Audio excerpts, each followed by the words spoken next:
Azaroaren 3 arte aurrekontuetako proposamenak eta iritziak aurkezteko aukera egongo da.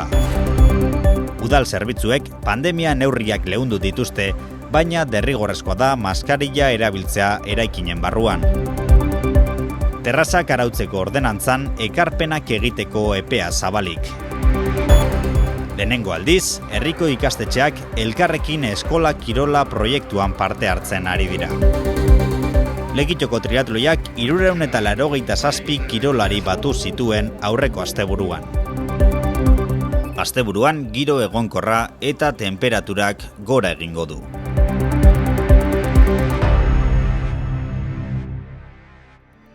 Lekitxoko udala 2022ko aurrekontuak prestatzen ari da, eta aurten ere herritarren iritziak eta proposamenak jasotzeko prozesua zabaldu du. Lekeition erroldatuta eta adin nagusikoak diren guztiek, haien ekarpena egin halko dute, etxetan jasoko duten urria bete eta udal eraikinetan aurkeztuz. Nahiago izan ez gero, udala abildua lekeitio.eu helbidera idatziz ere egin daiteke. Proposamenak egiteko epea azaroaren 3 arte egongo da zabalik. Bestalde, azaroaren 25ean, herritarrei zuzendutako batzar zabala egongo da arratsaldeko 7etan kulturretxean, eta bertan 2022ko aurrekontuak azalduko dira. Azkenik, abenduaren 2an, aurrekontuak onartzeko osoko bilkura egingo da. Osasun larrialdia bertan bera geratu ostean, udal eraikinetan pandemia aurreko neurri batzuk berrezarri dira. Kiroldegiaren kasuan, ohiko ordutegia berreskuratu da, eta bere zerbitzuak betiko gunetara bueltatuko dira. Hala nola ikastaroak eta gimnasioko makinak aurretik zeuden aretoetara lekuz aldatuko dira.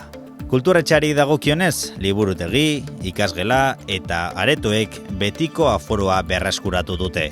Neurri hauekin normaltasun egoerara bueltatzeko pausuak emango dira, baina hala ere ezin dugu ahaztu pandemia egoera ez dela guztiz desagertu. Hori dela eta ez ahaztu derrigorrezkoa dela eraikinen barrualdean maskarilla erabiltzea. Pandemian zehar, ostalaritza establezimenduei laguntzeko asmoz, terrazen gunea handitzeko aukera eman zitzaien. Osasun egoera hori igarota, orain araudi berria zehaztuko da, eta horretarako Lekitxoko udalak ostalaritzako terrazen erabilera arautzeko ordenantza egin du. Ordenantza honen helburua, espazio publikoan edo erabilera publikoko espazio pribatuetan ostalaritzako terrazak eta horien instalazio osagarriak jartzearen araudia esartzea da. Interesdun guztiek ordenantzaren kopia bat hartu eta ekarpenak egin ahalko dituzte udaleko bulego orokorrean. Urteetan zehar egindako lanaren ondoren, lehenengo aldiz Lekitxoko ikastetxeek haien ordutegiak bateratu dituzte, zentro bietako ikasleek eskola kirola proiektuan elkarrekin parte hartu dezaten. Hori horrela, aurten lehen hezkuntzako, lehenengo eta bigarren mailako ikasleek elkarrekin egingo dituzte kirol jarduerak.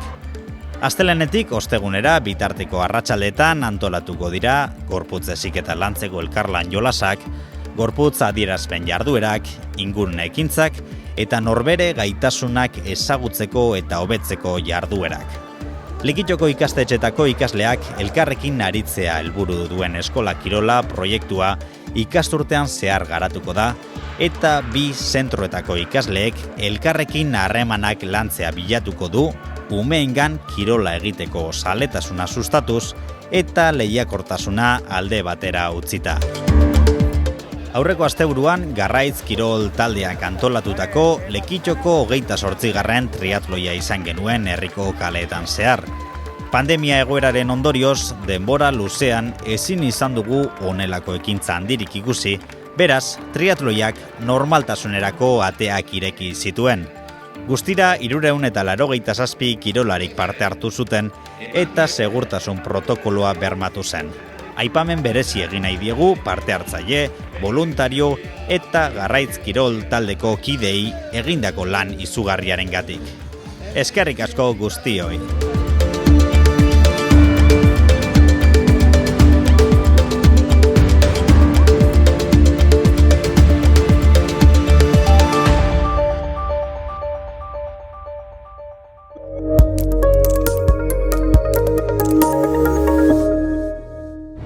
Hoy es difícil distinguir al bueno del malo, al villano del héroe. Antes podíamos estar en una habitación con el enemigo. Ahora está flotando en el aire. Sin tiempo para morir. Bondek zerbitzu sekretua utzi du eta Jamaikan bizimodu lasaia egiten ari da.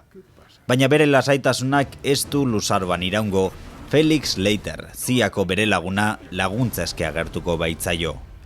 Baitutako zientzialari bat erreskatatzeko misioa uste baino arriskutsuagoa da, eta Bond teknologia berri eta arriskutsu batekin armatutako bilau misteriotsu baten arrastoaren bila abiatuko da.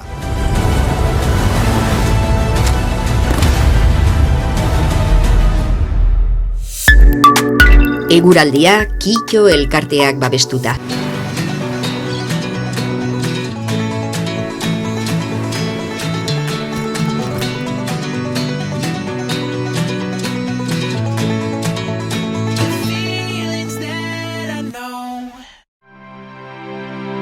Eguraldia. Gaur termometroetan balio altuenak 21-23 gradu ingurukoak izan dira. Hodei gutxi ikusi ditugu eta eguzkia jaun eta jabe izan da. Bihar barikua, goizean erdi eta goi mailako hodeiak ikusiko ditugu eta tarteka zerua lausotuko dute.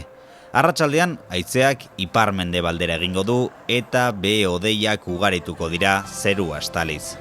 Temperatura maksimoa apur bat jaitsiko da ipar partean. Zapatuan, egunaren lehenengo zatian, oraindik behe hodei batzuk ikusiko ditugu, eta egunaren bigarren zatian goi hodeiak agertuko dira, baina orokorrean giro eguzkitsua izango dugu. Temperatura maksimoak 20-22 gradu ingurukoak izango dira. Domekan, lehenengo orduan, zeruan goi mailako hodeiak ugariak izango dira, baina egunak aurrera egin ala, zerua saretuz joango da, eta giro argia espero dugu. Hegoaldeko haizeak, temperatura maksimoak 20 gradutik gora igotzea eragingo du. Hurrengo astean, hegoaldeko haizearekin jarraituko dugu, eta horrek giro lehorra eta temperaturen gorakada ekarriko digu. Goazen argazkiekin. Flor Andoinek portuko argazki hau bidali digu. Beste hauek miren mentxakak bidali dizkigu. Olatu ederrak izan ditugu egunotan, baita egun senti ederrak ere.